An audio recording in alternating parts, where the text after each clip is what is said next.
Hi, everybody. Welcome back to my channel, Numbers with Nora. For this specific video, I'm going to be doing statistics. My last video, I did chapter 1, lesson 1.1, and just kind of went over all the definitions and some examples in that lesson. For this one, I'm going to be doing some of the practice problems under Assess Your Understanding. The book that I'm using is going to be called Statistics by Michael Sullivan, 3rd edition. If you need help trying to find this book, leave a comment and I'll show you where the link is to go and purchase this book virtually or a hard book version. All right, so let's go and jump into some of the problems. I did skip problems 1 through 6 because they were vocab problems. In my last video, I went over all those vocab words, so watch that last video and you'll be able to answer those. Let's go ahead and head into 7 through 14. So for these ones, we have to determine whether the underlying value is a parameter or a statistic.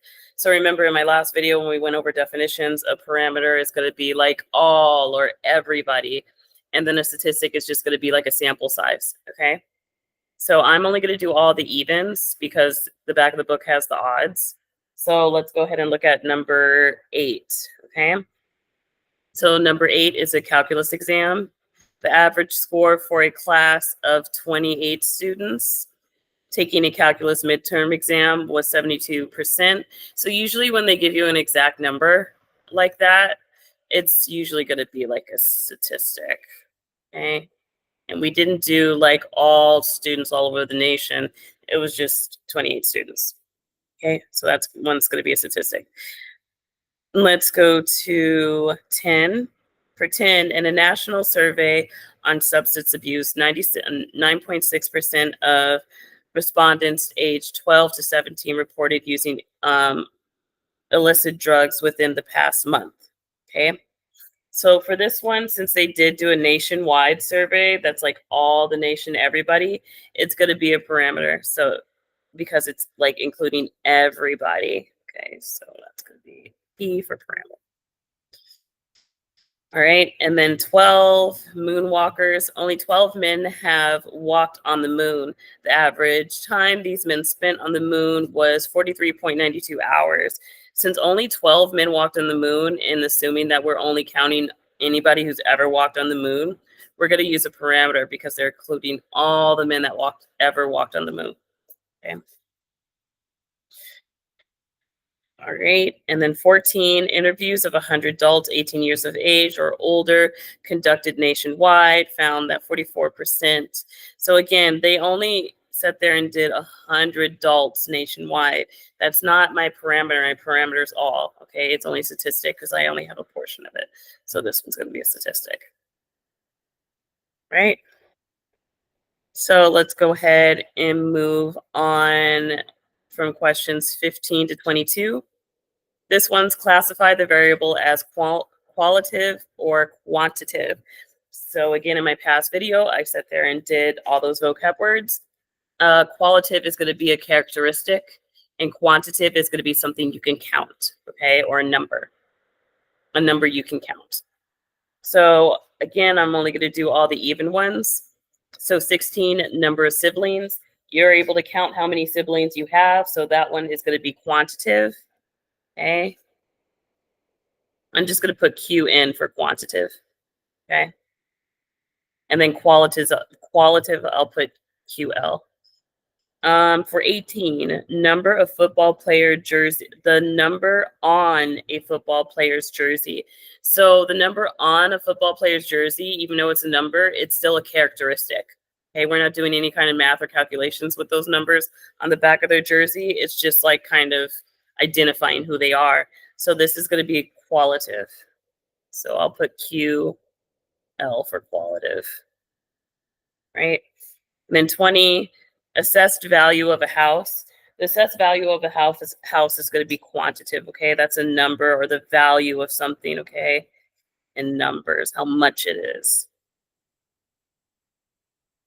22, student ID number. Again, even though a student ID number can have numbers in it, it's not going to make it quantitative. It's going to be qualitative because that student ID number is like a characteristic of that student, okay? So that's going to be qualitative. right? If you have any questions on these, let me know, leave a comment. All right, so now let's do 23 through 30, all the evens. For here, they want us to determine whether the quantitative variable is discrete or continuous. So remember, discrete is something you can count. It's kind of like a finite number of something. And continuous is more like a range. It's something that never ends, okay? And it also can have different kind of ranges, okay? So let's do 24. The volume of water lost each day through a leaky faucet. I'm going to put C for continuous. Okay. This is going to be continuous because a faucet, again, it can have a different range. Your faucet, when it's leaking, it can leak slowly or it can leak really fast. So that's a different range of like how quick it can be. All right. And also, like if we're doing like velocity, the volume of water does change as well and has a different range. So 24 is going to be continuous. 26, the number of sequoia trees in a randomly selected acre of Yosemite National Park. Again, sorry if that's a little blurry, but if you have the book, it's going to be page 11, number 26. So the number of trees in a randomly selected park, you're able to count the number of trees in an area, okay? So if I'm able to count it and it's not an infinite number of trees, which I doubt it would be, then it's going to be discrete because I'm able to count how many trees are in a specific area. So that's discrete.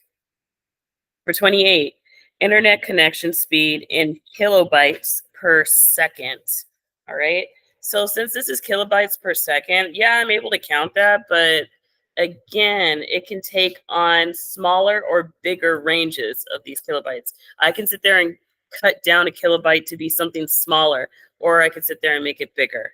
Okay, so this is going to be continuous.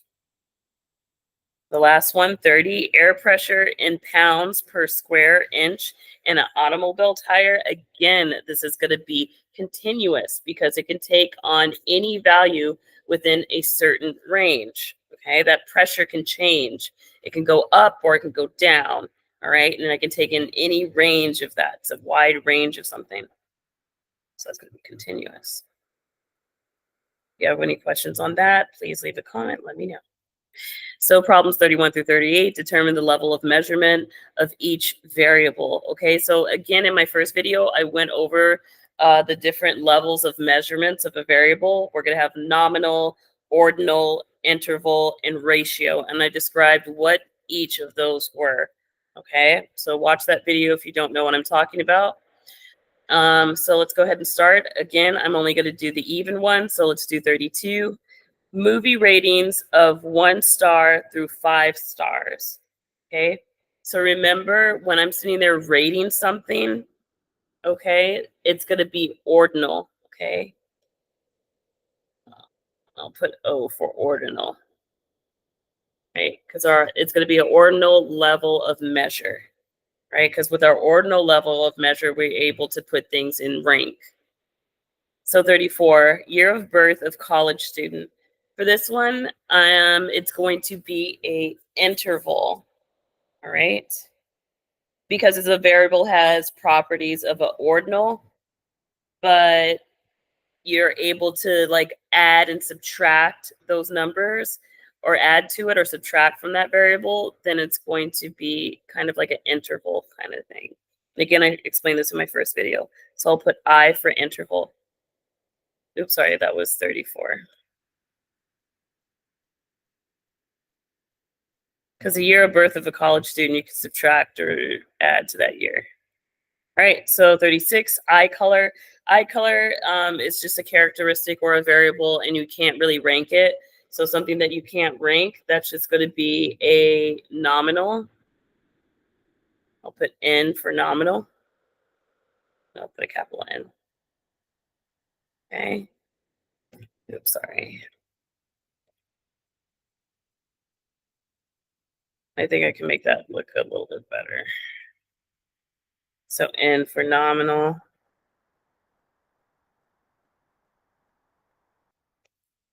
And 38, time of day measured in military time. So the time of day measured in military time, that's actually going to be a interval, okay? It's not going to be a ratio because in military time, unlike ratio scale, there is no 0 point in military time. And so since there's no 0 point, it's going to be an interval because with our ratio, you can have a point that is equal to 0 in that range, okay? So it's going to be interval because military time does not contain a 0 point in military time. Great. So let's continue. 39 through 44 are only going to do the even ones. They want us to, for each, identify the population and the sample in the study. Okay. I'm just going to highlight these because I don't want to sit there and waste a lot of time writing. So I'll highlight in yellow the population, and then I'll highlight in green the sample. Okay. So let's go ahead and look at 40. So a quality control manager randomly selects 50 bottles of Coca-Cola that were filled on October 15th to access the calibration of filling the machine. So of course our sample is going to be the 50 bottles of Coca-Cola. I would sit there and say our population is going to be all bottles of soft drinks. Okay, that can easily be a population. All right, for 42, every year the U.S. Census Bureau releases a current population report based on a survey of 50,000 households. Okay, so of course 50,000 households, that's going to be our sample. The goal of this report is to learn the demographic characteristics such as income of all households within the United States. So our whole population is going to be all households within the United States. Okay.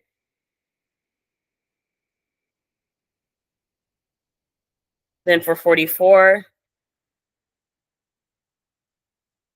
a community college notices that an increasing number of full-time students are working while attending the school.